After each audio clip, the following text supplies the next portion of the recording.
Masterclass is going to be about how to build a repeatable, collaborative sales process at an early stage startup. So we're joined by an expert panel of VPs, heads of sales. Carol's worked with dozens, probably hundreds of founders and sales leaders and reps at YC-backed and other VC-backed startups, and we're going to be talking all about the learnings that we've gone through the past decade plus of how to make sure you're building a repeatable sales and onboarding engine. And some of the thoughts that we have to share hopefully are helpful for what you're building. We have a few guiding questions, but hopefully folks are jumping in with their thoughts, ideas, and questions. We want to make sure that it feels like a very collaborative, engaging masterclass here, not just us talking. So your input's going to be super valuable. And maybe we start off with some introductions. I'll start with myself. So Ross, CEO and co-founder at Accord. Accord's a customer-facing collaboration platform for B2B sales, onboarding, and success to help you build a repeatable and collaborative sales process. And we're joined by, as I mentioned, a number of awesome panelists. Maybe we'll go the other way around. Max, I'll let you kick off with a bit about yourself, where you're at now, and some of your past experience in the startup and sales world. Sure. MZ, Max Zuckerman here. Started my career from the engineering side. Went to Microsoft. I worked at Google. Went to the dark side when I got my MBA over at Stanford. That's how I ended up in the Bay Area. Fell in love with startups. I'm now on my fourth startup, where the prior couple I've seen acquisitions, but now I'm at a B2B payments company called Balance, which is focused on the business-to-business world and marketplaces in particular. Awesome. So yeah, if you're a B2B marketplace looking to scale, definitely check out Balance. And then Josh, how about yourself? What's some of your background and what are you working on today? Yeah, thanks, Ross. Josh Weisman, like I said, I'm in New York City currently. Right now, I work for a company called Northstar. We're a financial wellness company. It works directly with employers to offer financial wellness for all employees across many different facets. I run all of the revenue teams here at Northstar, from sales, customer success, partnerships, SDR teams. And that's really been my background over the last 10 years plus, either at companies like Chariot, going through acquisitions, going through several rounds of funding. I really love coming in at the early days of basically being the first revenue hire and leader and scaling teams to hundreds of people and tens of millions of dollars of ARR and more. So excited to be here. Amazing. And kind of similar story in terms of being early as the first kind of revenue sales leader. Carol, love to hear a bit about your background to share with the crew here and what you're working on today. Thank you, Ross. And thanks to everyone for being here. As Ross said, please put your questions in the chat. We want to make this for you, not us. So let us know what's important to you and we'll address it. So I've been in sales for over a decade right now. I started out as an accidental founder, and I call it accidental because it was never my intent to start a company. But I'm normally based in New York. I'm now in Greece, but I started my first company in New York back in 2011. It was a company in the CPG space. And after that company got acquired, I joined my first startup in 2013. Similar to Josh, early founding member of the sales team. That company became acquired. And afterwards, I did that in 3 other companies, starting early on, helping the company grow and having it bought out by a bigger company. For the past year, I've been working as a consultant. I'm a managing partner at Ramped. We are a boutique consulting firm, meaning we work with early stage founders at the seed to Series A stage, helping them build and scale their first sales playbook. We're a YC partner, and at this point, we work with over 100 YC founders, and what we focus on is building out those first processes and teaching founders on how to execute. So super excited to be here. Awesome. Well, appreciate all the intros. Got vast array of experience and talent here. So excited to hear your thoughts on some of these questions. So the first question I think is a good foundational one as we talk about building a repeatable collaborative sales process at a startup, because there are some prerequisites to that. It's not just, you can dive in, you can hire the sales leader at first salesperson and start winning deals consistently and repeatedly. I think there's really an important kind of foundation to lay. So the question is, what are kind of some of the more foundational go-to-market questions, company questions that you need to have answered as a sales leader before you can start selling consistently and successfully. So maybe I'll pass it off to Josh to kick us off here. Yeah, I'll add a little bit, and then I'm sure Carol and Max will add some more. But I think number one is when you come in early stage, like I've talked about, there's such a wide range of where you can go after. And I think you really need to narrow the focus and prioritization. Otherwise, you get overwhelmed. So whether that's making sure you at least start understanding what type of customers you should be going after, what segment, what industry, what messaging probably resonates. Obviously, doing that potentially with contacts or connections up front always helps. And then getting that selling process going is really key. From there, you want to make sure that you have some levers in place of what you think success should look like. And I'm sure we'll talk about that throughout this, but you don't want to be in a place where in a quarter or so, you aren't being successful and your board or your CEO or your boss is coming to you saying, why are we not successful? And let's change something. There should be metrics along the way to make sure you're doing that in a fast pace. And I think it's key. A lot of people talk about is failing fast. You need to fail fast, you need to understand what are the bars of metrics for success, and then being able to go from there. So at least from a starting point, that's what I look for. Totally. Just to quickly recap that for everyone. I think you hit on some key things, and something that I definitely got wrong to start or didn't realize how important it was is being more specific early, right? You start off, you're trying to build this big company, high growth startup, you want to take on the world, what's the vision, you're fundraising, and then you really need to solve a specific problem for a certain segment with really specific messaging. And sometimes it's super counterintuitive and it feels like you're almost doing the wrong thing. But if you're not trying things and really experimenting and able to say this works or doesn't, you're not really doing the right stuff. So I think that's a great lesson. So Carol, what are your thoughts on this? I was going to finish by saying, to your exact point, Russ, if you don't have an ICP in mind, at least targeting, I always get very nervous when I start talking to companies that don't at least have something. That could change, of course, but you got to start somewhere. 100%. Yeah, Carol, what are your thoughts? So I think Josh absolutely nailed it. And, the way the few comments I would add to this is that when I first started working with founders, and they're technical. So they understand the product and the different applications it may have, but they really don't know where to start.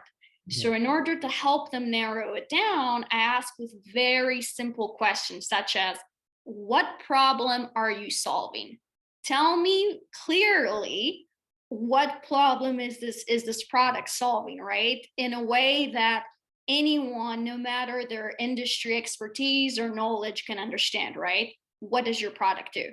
Then the next question is, who does it do that for, right? We talk about ICP, ideal client profile. Whose problem are you solving? And then a couple of questions that come next are, who else is solving the same problem that you are, a similar problem, and why or how are you better? And if you get into the mindset of, very simple questions to what am I doing, who am I doing it for, how am I better or different, you can start crafting your messaging. And not only can you start crafting your messaging, but where to look for. Where to look for those initial people that you can go test out your hypotheses. Totally. Again, sounds super simple, but you'd be surprised how far some companies get. I'll talk to Series A, B companies who are like, we have these 3 or 4 different segment stuff. I'm like, how do you, they don't know how the business is coming in. They don't know the messaging that resonates. So super key to do up front. Max, anything to add?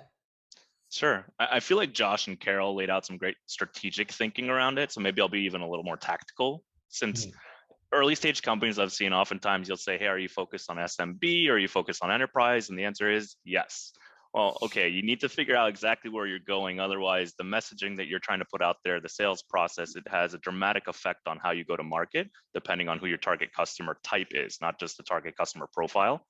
And I think the second piece I see is, because you're chasing everything, oftentimes big customers or medium customers will ask for a specific feature. And early stage, you're thinking, okay, if I can just make this work, I'll get that revenue. But be a little more cognizant of, where does that take you next? If what you're building can get you 20 more customers like that, then it's a great idea. But if it's more of a professional service that you're doing and it's not going to help you get the next 20 or 50 customers, just be aware that you're putting your dev time into something that might not help you actually scale the sales process. It just gets you early revenue. And that might be okay in that moment, but just be aware that it's not taking you towards real sales. Totally. I think it's something I learned from experience I don't think people talk a lot about is like the difference between your first 5 and 10 customers and like your real customers, like people that are excited to work on the problem. They want to work with a startup. They're willing to spend the time. It's awesome. And you need those, sometimes called design partners or, product advisory board folks. It's helpful to get further, to get from the idea to like a real potential product or working with someone closely to solve these problems. But like you said, it's very different than selling to someone exclusively who just has that problem and is looking for a solution. He doesn't care that you're a startup, that you're passionate about working on this stuff, and it's very different. So yeah, delineating that I think is super important, and knowing when your kind of time's up for that stage as a company. But important for some of those first customers. I think this ties in really well to answer our first audience question here. As a company started remotely in the pandemic, how do you solve the Rolodex problem? As in, even for customer discovery calls, it's been hard to source contacts to talk to. So yeah, without meeting people in person, going around, definitely harder to build your network and kind of find folks to chat with.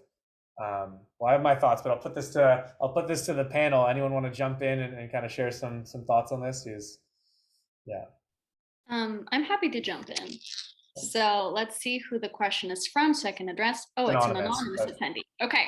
So, I mean, it depends on obviously what your product is, right? And who you're selling it to. But selling in person, even before COVID, has been a tiny fraction of my sales efforts. Like when I was selling to SMBs, I would just cold call restaurants. In fact, I've done that, probably 500,000 times.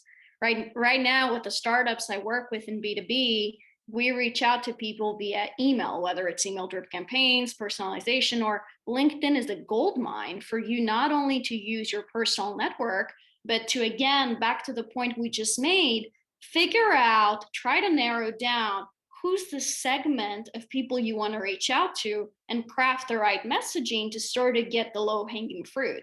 Who are the people that I assume have the highest pain point for the problem I'm trying to solve, and how can I approach them and say, hey, this is what I'm doing. Is this something you have a need for? Right? I think it's a matter of perspective, and I think you can absolutely do it by following the couple of strategies we just talked about to really figure out who am I trying to address, and then use all the resources available online to go after those people.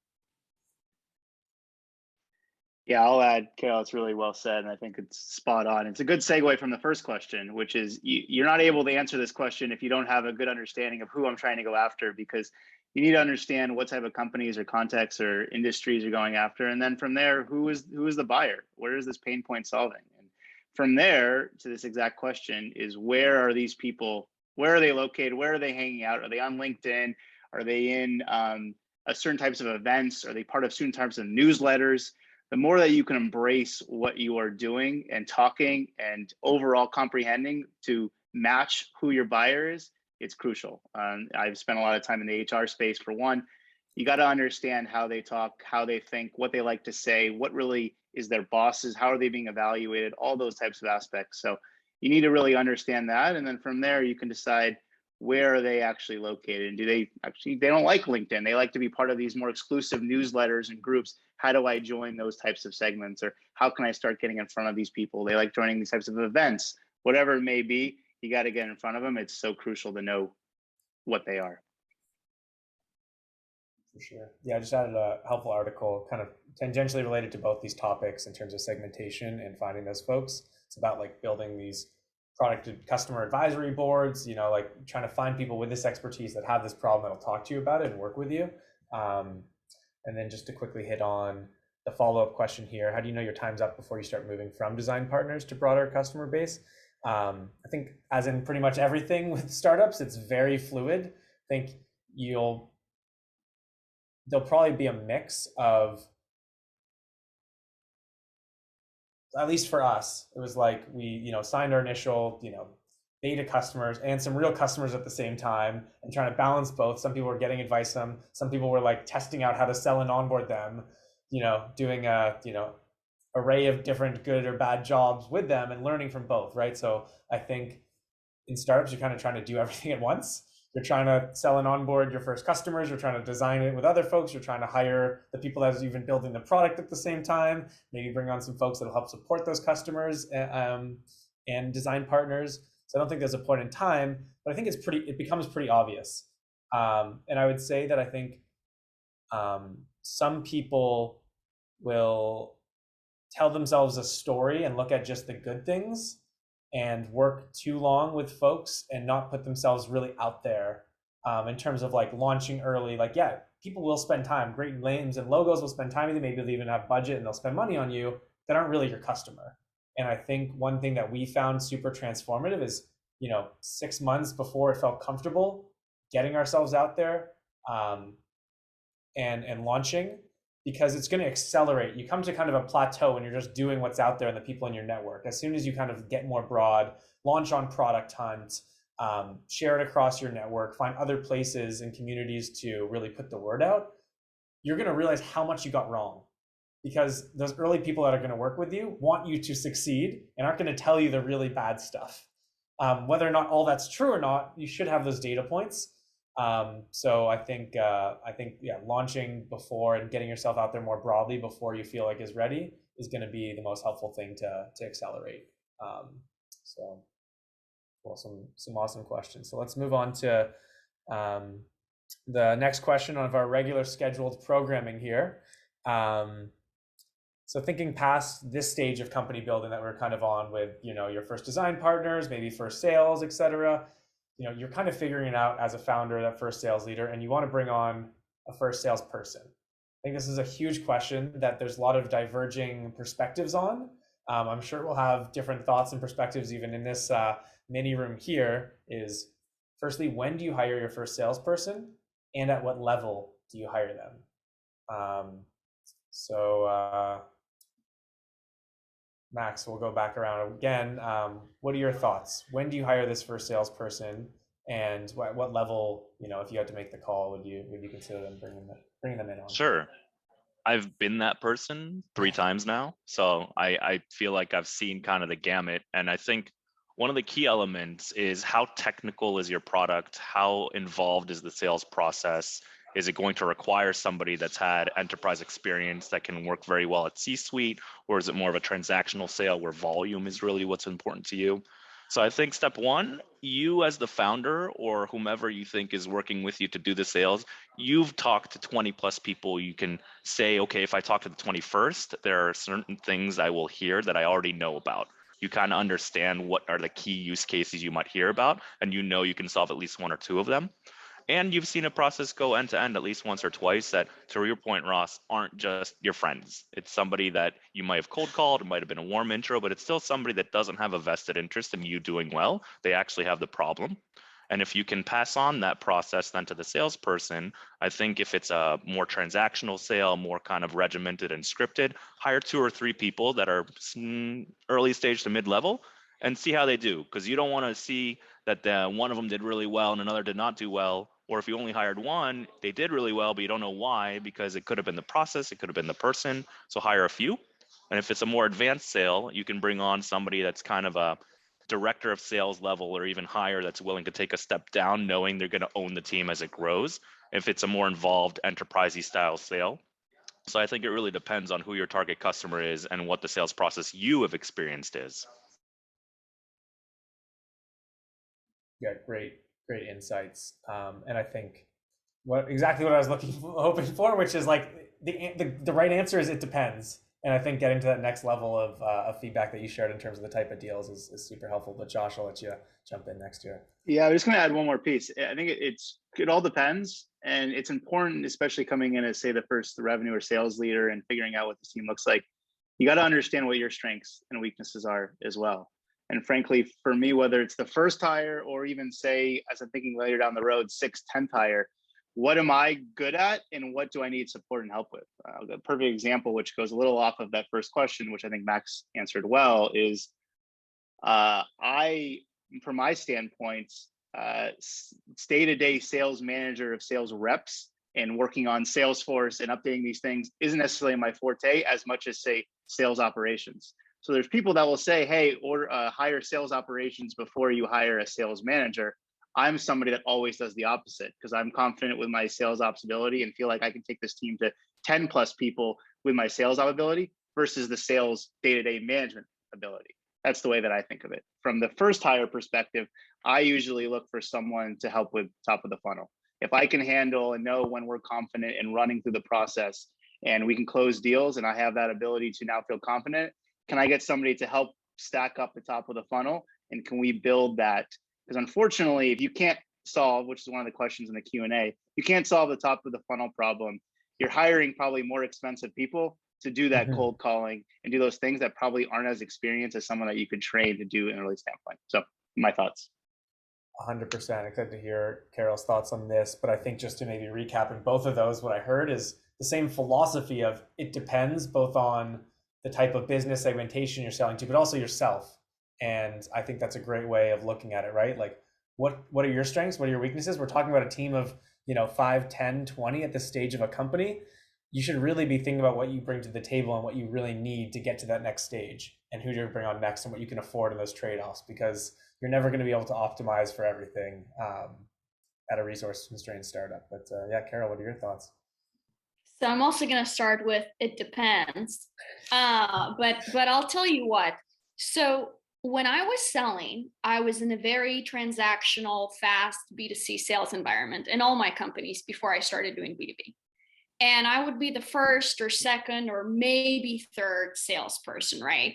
But first of all, I would have, more experience because I had done that. So I was a little more senior.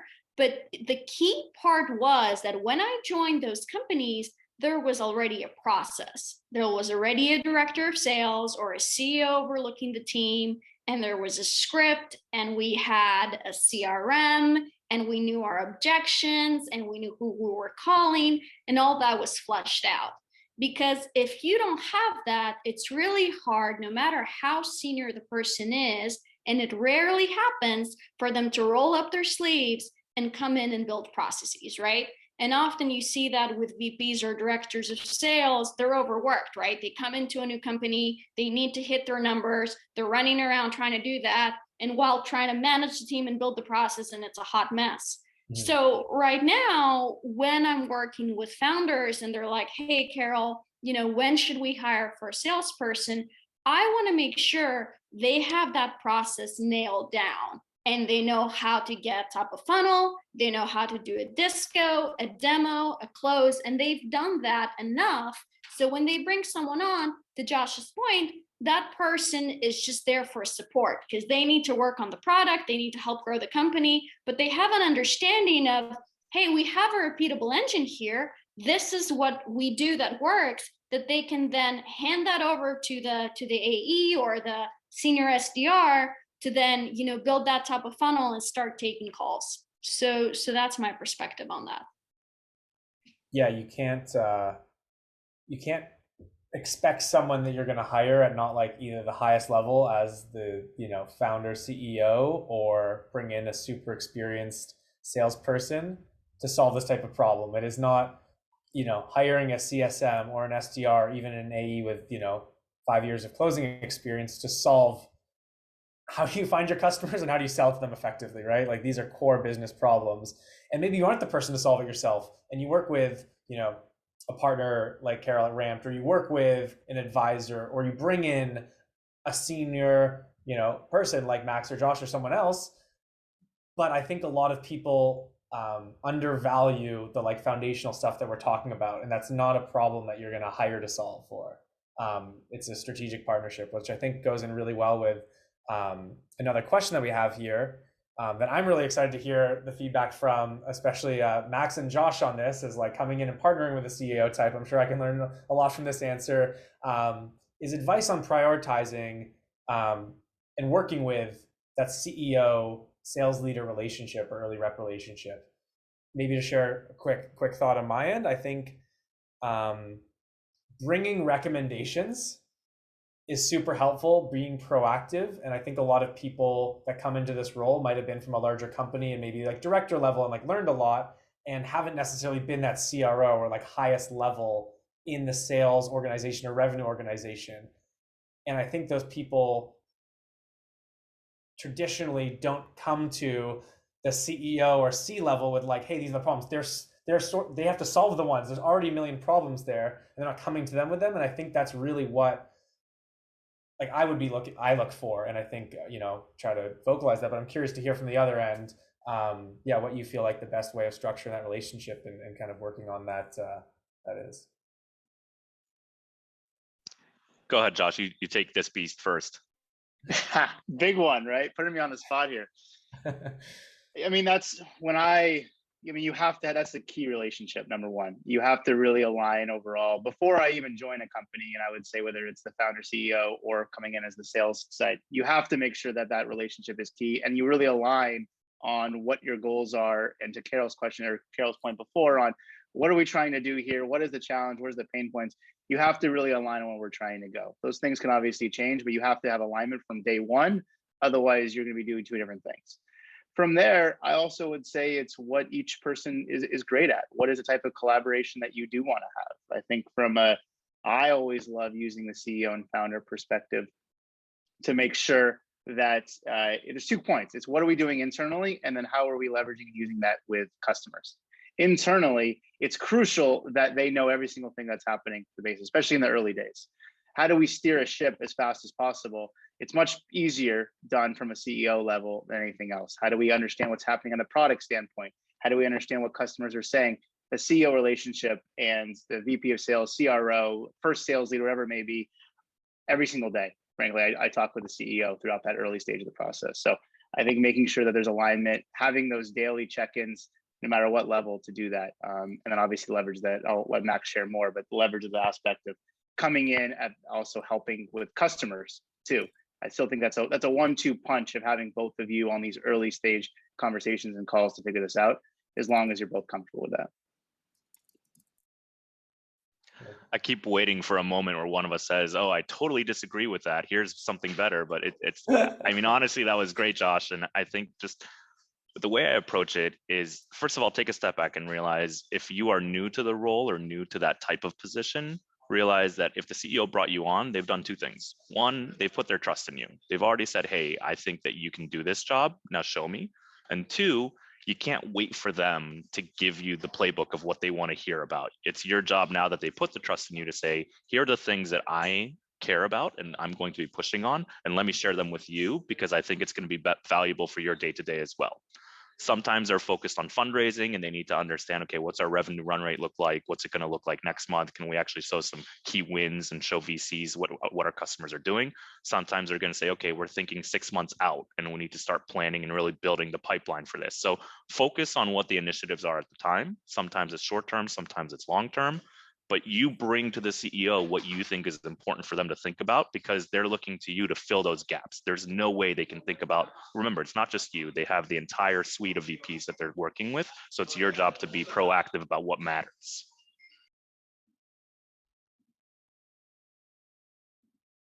Yeah, I agree. I think the scariest thing as like a CEO and ex-salesperson is stepping further away from the customer.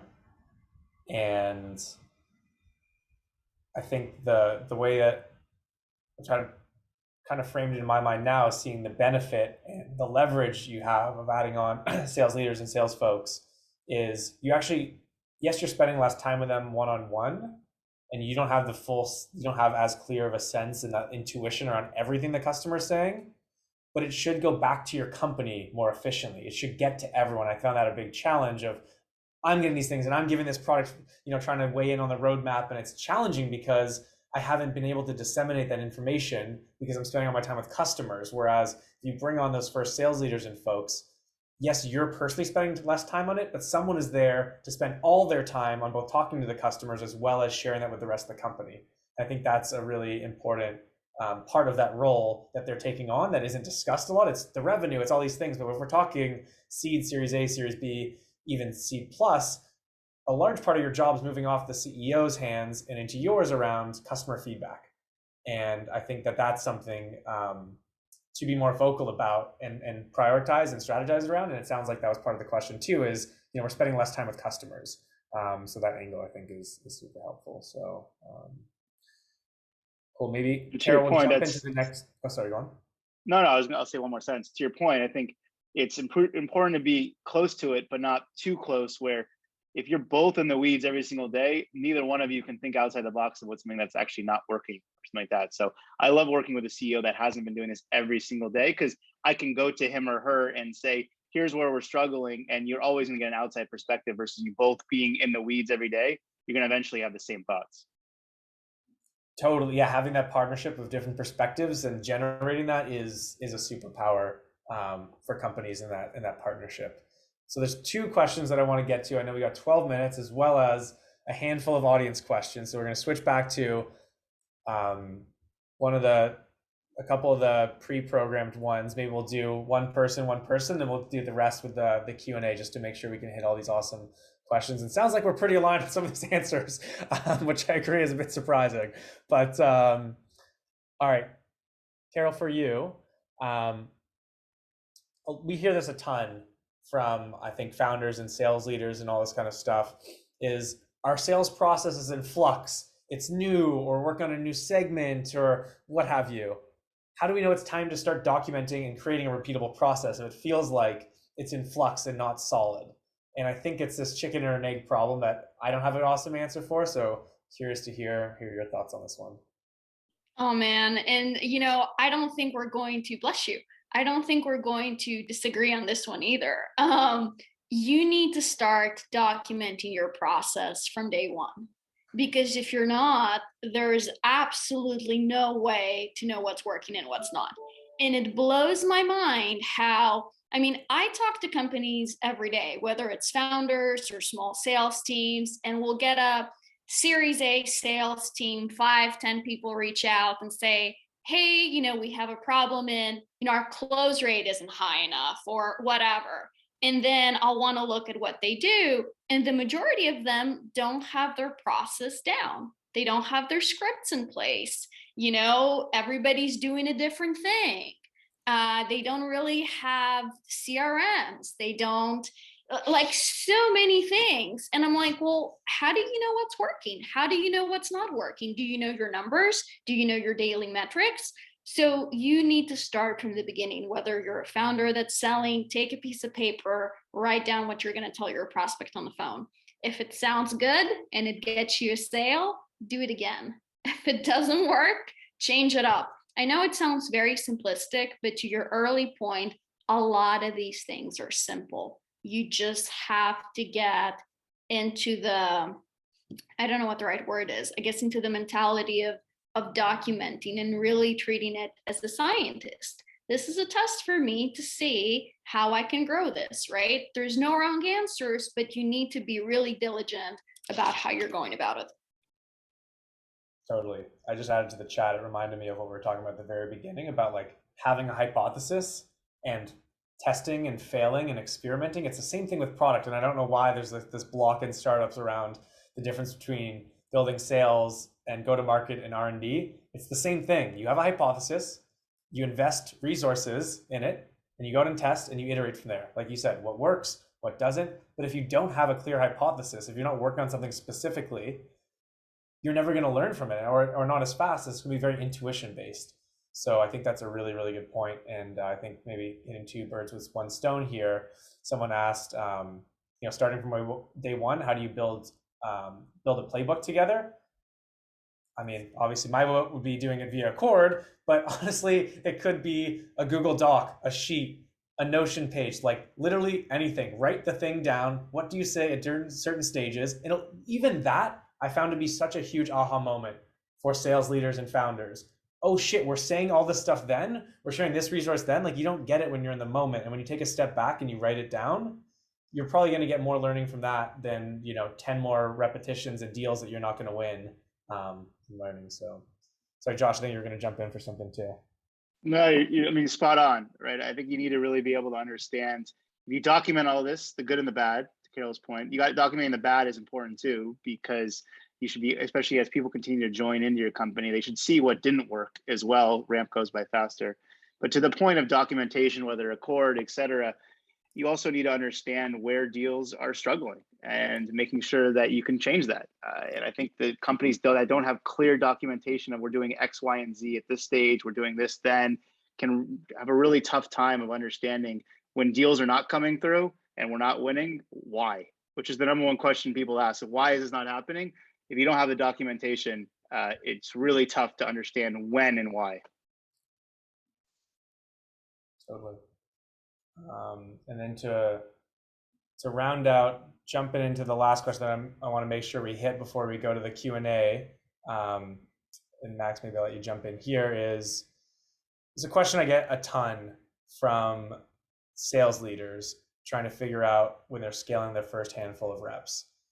What training and tactics do you recommend for teaching reps to truly dig into and sell value rather than just showing features? And I think this is common, especially startups you can't hire 10-year experienced reps, right? You need to find people that are scrappy, that are going to figure stuff out. You're going to have a variety of different experience levels. Curious to hear how you think about up-leveling the team instead of falling into just the inevitable pit of selling and talking about features instead of problems and solutions. This is literally the question I was hoping you wouldn't start with me on. So I love that you've managed to find the exact one I didn't want to do, but I'll give it a shot. I think the most success I've had is finding the best people on the team and recording their sessions with customers, and then having new people watch those religiously and emulate what they can, and also learn from the other people that they respect their methods. You're going to have to infuse your own style, of course. You can't always be the other person, but I think understanding the types of questions they ask, the way they try to guide a customer, that helps you get the baseline. To get a step above just being transactional and being a robot and following that script, though, you have to actually have an intellectual curiosity. You want to understand what the businesses you're working with are doing. And I'm coming from a place where all of my sales have been very technical, very consultative. Like, I've never really done a pure transactional type sale. So take this with a grain of salt.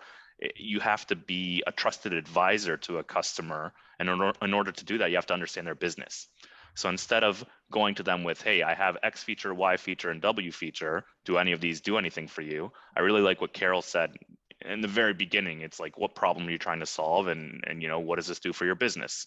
One of my favorite quotes back in my early Microsoft days, and maybe this will show my age, maybe you guys have heard it. People don't buy drills, they buy holes, right? So you need to figure out what is a business actually trying to achieve, and get your people to think about that strategic level when they have a conversation, rather than looking for a specific feature or for a specific moment in time. Like, figure out the overall solution that the company is looking for, and they'll look at you as an advisor rather than somebody that's just selling them something one-off.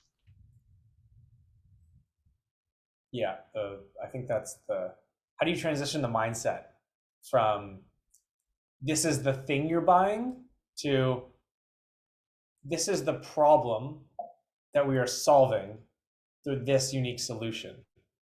You have questions of how it works, okay, because it's a new thing we're bringing to market. That's part of the process. It's part of the process. Whereas I think people that are coming into sales early in their career is that they think people are talking to them about buying the thing. They're not asking questions about buying the thing.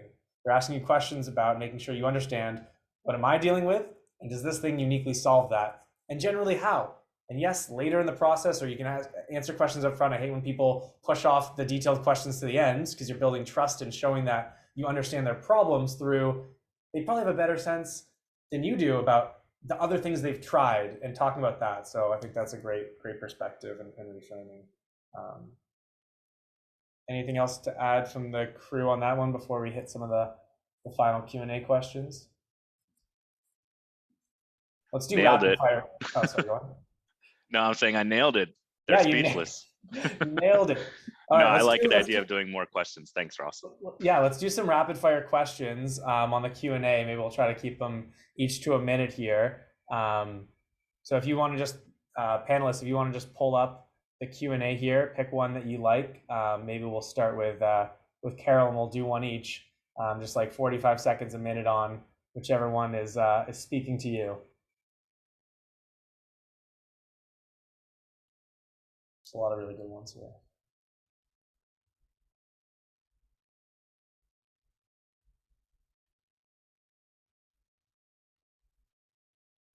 Oh man, these are great. I wish we had more time to go through these. I'll try to be super fast. So I'm looking at, do you have a rule of thumb for how much ARR a startup needs to have from founder-led sales before looking for a first sales hire. Typically with the companies I've worked at, we look at about $1 million ARR, just because, have I lost you guys? You seem frozen. I think we're all shocked. I think we're all shocked that you said $1 million before you make a sales hire in ARR. Did you expect less or more? Oh, far less from what I've seen. Yeah, like 100K would be at the higher side of ARR for the first sales hire. And I'll tell you why I'm saying this. So the people I work with that, I take from 0 to 1 million, and I work with them before we make sales hires to get to that point. They have very technical products. They're selling to VPs of engineer. They're selling to CTOs. So they really need to master their sales. They need to build that sales intuition. They need to get a lot of reps under their belt. They need to close those deals. They need to understand every step of the process. And we're talking about, annual contracts of anywhere from 50 to 100K. So if you think about it, that's not a lot of deals. So I want them to get there before they bring on someone more junior to take care of top of funnel and also take care of those sales for them. It depends on the product, but again, with the clientele I work with, B2B technical founders, I typically look for them to get to 1 million to have a clear understanding before they bring someone on. I'm gonna say the disagree finally, and only because I think you have a good disclaimer there, which I think is important. They will have clarity if they've done 10 to 20 deals. I agree with you on that, but they won't have the bandwidth to do that if they're in a high growth startup that's trying to really attack the market. I think if you're waiting until 1 million ARR and you, Mr. CEO or Miss CEO, are the only person doing it, I think that you're impeding your growth potentially. Now, maybe these are much higher ACV deals in the future. And like if your first few deals are like 500K, 700K, and you got to do only like 2 or 3 to get there, totally with you. But if we're talking 50K ACV to 100K, I think you can hire a little bit earlier, in my opinion. I'm glad we have our first disagreement. We don't agree on everything. Ross, I don't know if we have time for another question, but I was just looking at one that I'm passionate about. Maybe we disagree on this one, but from Karen about how you feel about free versus low cost when you're trying to get customers to pilot your product. I'm a big proponent. I don't think people value free in my perspective. So I've never offered anything for free, even in the early days, because I usually don't get the reception. I usually don't get the follow through. I usually don't get the commitment from that client up front. So even if it's low cost, whatever it may be, I have some cost associated with it, so people can then see value associated with it. And usually people just, if it's too low or even free, people don't value it. People think this is too good to be true. You're not going to actually offer these things. So my thoughts of not offering for free. Price is a reflection of value. It's a psychological proven thing. I agree. But I will say, in terms of design partners at the beginning, if we're talking real customers, I totally agree. If you just need to talk to some people and say they're at a company and it's like, oh, I need to do budget, then you're adding complexity to them, but they're excited about it at the very, very beginning, kind of some of the earlier stuff we were talking about. But all right, to wrap it up, because I know we said expectations for everyone. I'm sure everyone has a million things to do today, kicking off the year, closing some deals, ramping some new, some folks at their companies. Appreciate everyone joining. There's a lot of awesome questions still out there. Feel free to hit us up, reach out. Should also mention that I think pretty much everyone here is hiring on the go-to-market side as well. So if you're inspired by the leadership that was here, feel free to reach out to them. We've linked to everyone's LinkedIn profiles on all of our emails and LinkedIn posts. So that's available. And again, thanks everyone for joining. I learned a ton. I thought this was super fun to think about and reflect on some of these big questions. And hope everyone gets to join for next time. But panelists, appreciate you taking time out of your busy days to join. And everyone in the audience, thanks for the super thoughtful questions. Thank you guys. Appreciate it. Thanks, Ross, for hosting. Appreciate it. Welcome. All right. Bye, everyone. Thanks everyone so much. Bye.